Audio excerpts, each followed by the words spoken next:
Saudara-saudaraku, Allah Subhanahu wa Ta'ala punya banyak cara merubah hambanya menjadi orang yang baik.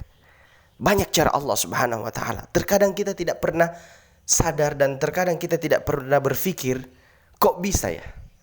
Kok bisa si fulan berubah? Kok bisa si fulan berubah? Ya, kita tidak tahu cara Allah Subhanahu wa Ta'ala. Terkadang ketika Allah Subhanahu wa Ta'ala ingin merubah hambanya, maka diperhadapkan dia dengan masalah atau kesulitan dalam hidupnya. Ya, sehingga dia bisa berpikir, dia bisa dengan kondisi masalah, kesulitan yang dia hadapi, dia bisa berpikir. Ya, dia bisa mengingat Allah Subhanahu wa Ta'ala. Ya, sehingga kemudian terjadi sebuah perubahan yang drastis di dalam dirinya. Dia dekat dengan Allah Subhanahu wa Ta'ala. Ya. Atau terkadang dia tidak suka dengan kondisi itu, tapi mau tidak mau karena ini adalah cara Allah untuk merubah dia, dia pun berubah. Maka ada satu kisah menarik yang diceritakan oleh seorang Syekh Muhammad Al-Arifi. Ya, dia menceritakan pernah ada dua orang pemuda Turki yang ingin berjalan-jalan bertamasya liburan ke kota Istanbul. Maka tak kala dia melakukan perjalanan dan sampai di Istanbul, ya, kedua pemuda ini masuk dalam sebuah hotel. Ya, ternyata sebelum masuk dalam hotel ini, kedua pemuda ini sudah belanja sebelumnya. Mereka beli minuman-minuman keras.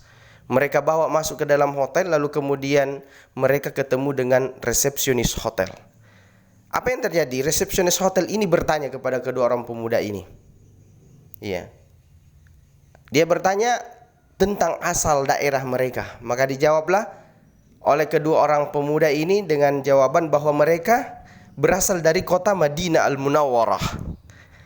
Maka resepsionis hotel ini wajahnya langsung berubah, bahagia. Ya. Dia kagum. Dia merasa bahwa dia kedatangan seorang tamu yang terhormat dari kota Madinah. Ya, dari kota Madinah. Ya, dia bahagia.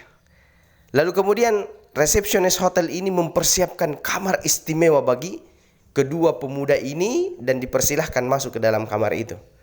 Apa yang terjadi? Kedua pemuda ini, ya, bersenang-senang dan berpesta, ya, minuman keras di dalam hotel tersebut sampai subuh. Ya, sampai subuh lalu mereka berdua mabuk. Tiba-tiba jam 4.30 ada yang mengetuk pintu.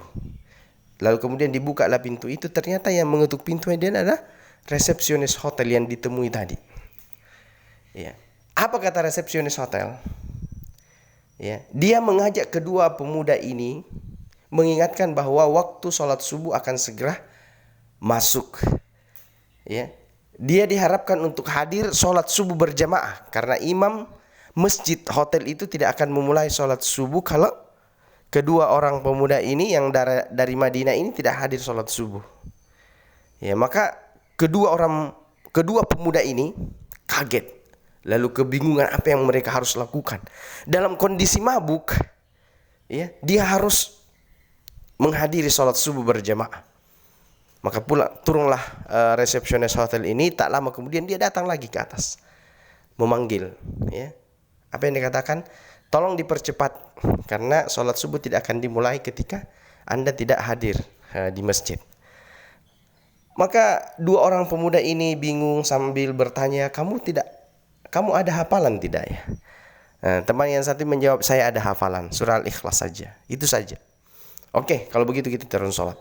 Maka tak kala mereka masuk dalam masjid, ya, semua jamaah sudah melihat, semua mata menuju ke dua orang pemuda ini. Lantas salah seorang di antara mereka dipersilahkan untuk memimpin sholat subuh berjamaah.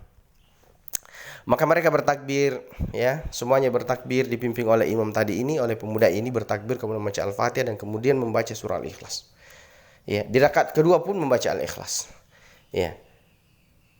Di sela-sela sholat ini terdengarlah suara, ya, orang menangis, jamaah menangis. Mereka menangis dengan bacaannya, ya, mereka menangis. Imam pemuda ini tadi juga ikut menangis. Ya, kalau jamaah tadi menangis itu karena mereka merasakan bahwa seolah-olah mereka sholat di Masjid Nabawi sehingga mereka menangis. Nah, maka selesailah sholat dikerjakan, ya, diakhiri dengan salam, maka semua jemaah datang bersalaman, kemudian memberikan penghormatan kepada kedua pemuda tersebut, ya.